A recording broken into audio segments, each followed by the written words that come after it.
Hey, what is going on, guys?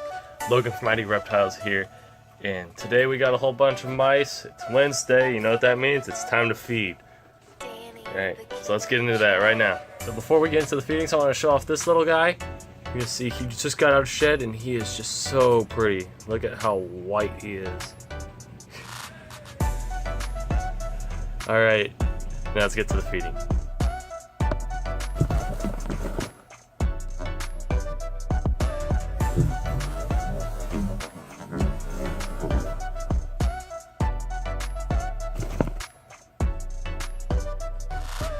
Wow.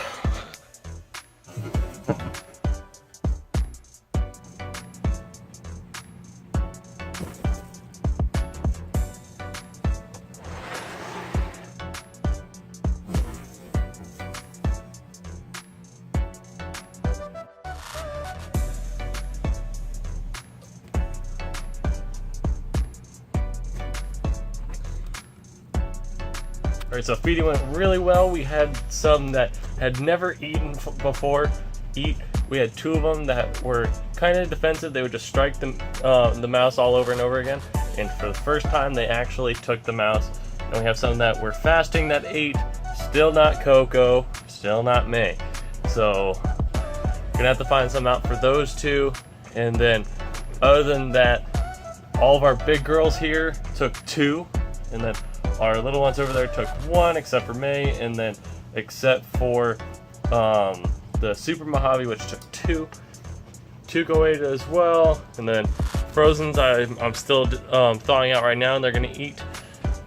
But other than that, it's been great.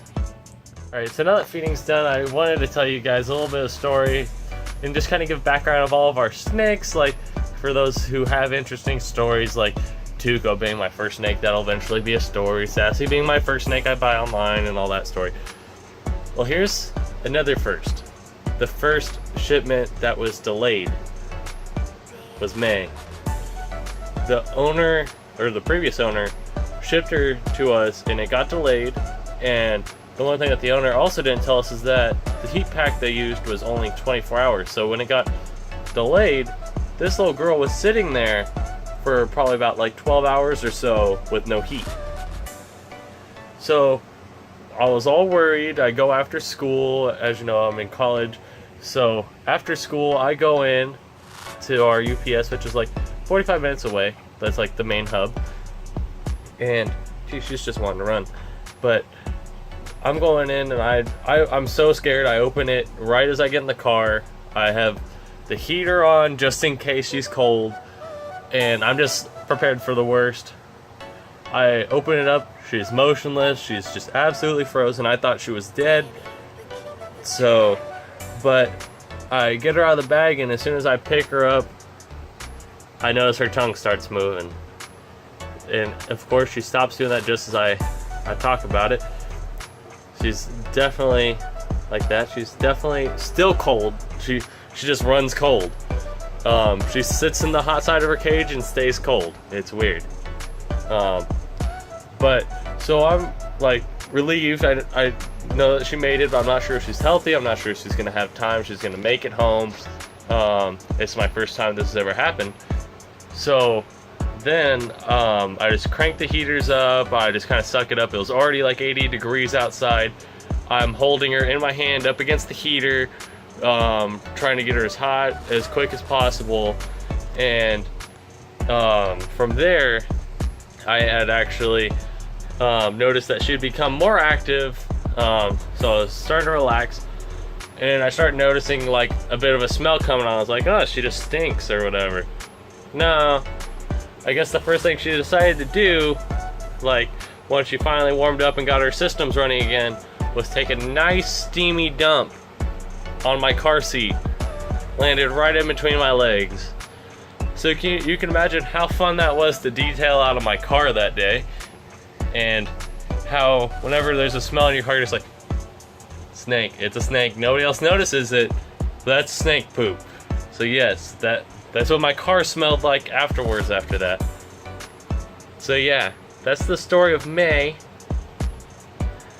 Other than that, she's not eating. Alright.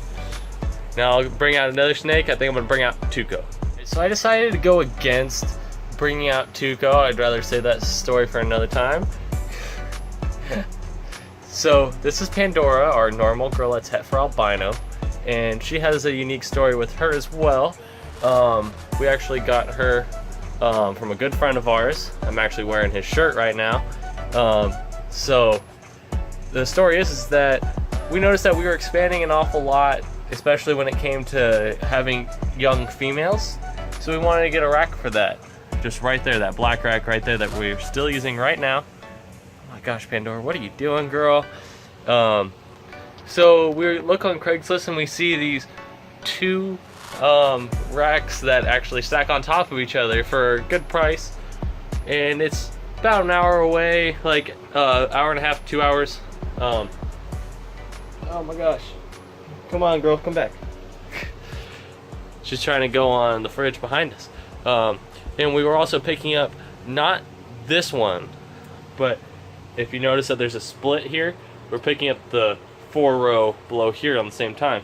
And they were only like 30 minutes away from each other. So we're like, oh, that's perfect. We'll go pick up two. We'll fix our big girl issue and our small girl issue at the same time. And then we'll have space for a while. So we go out and the guy has us meet at a home, which is like the first time we've ever done that on Craigslist. It was like interesting. We didn't know what we were walking into. And we go out there and the house is really nice, and it actually turns out to be Mike from Always Evolving. This is how we met him, is that we were buying his racks, and while we were there we noticed like a few snakes that were really cool. He's showing us his collection, and we were telling him about ours rather. And we also had picked up a whole bunch of snakes earlier that day, so we're showing him those. And that's like Agnes and all that down there. It's like the albinos, our phantom, our doublehead, the albino pied, and stuff like that. We were showing him that, and he was all excited. And he tells us that he's selling some of his snakes, whatever. So we decided on one, not her. We decided to get this beast here, Allie, right there. And we chose her because she was the prettiest bumblebee that he had at the time. He had a couple of the high whites that were just absolutely amazing, but we decided to go with the high whites. And he's like, you know what, you and your dad are really cool. I'm really excited to see what you guys do in the future, and you know, you guys are buying a rack or whatever. Here, I'll throw in this het albino for you as well. She's a great breeder, she's a great eater, and she has lived up to that. As you can see, she is definitely getting really big down here, getting close to ovulation. She has actually gained 150 grams in the past week. So yes, it's definitely getting up to time for this little girl. So yeah, another thanks to Mike from Always Evolving Pythons. I'm pretty sure you're going to see him down in the comments below. And just thank you, she's awesome. Alright, so that's it for Pandora, and on to what's next. So yeah, so sorry about missing yesterday, just kind of wasn't anything to record on. So other than that, like if you enjoyed the video, subscribe if you haven't already, and we will see you guys tomorrow.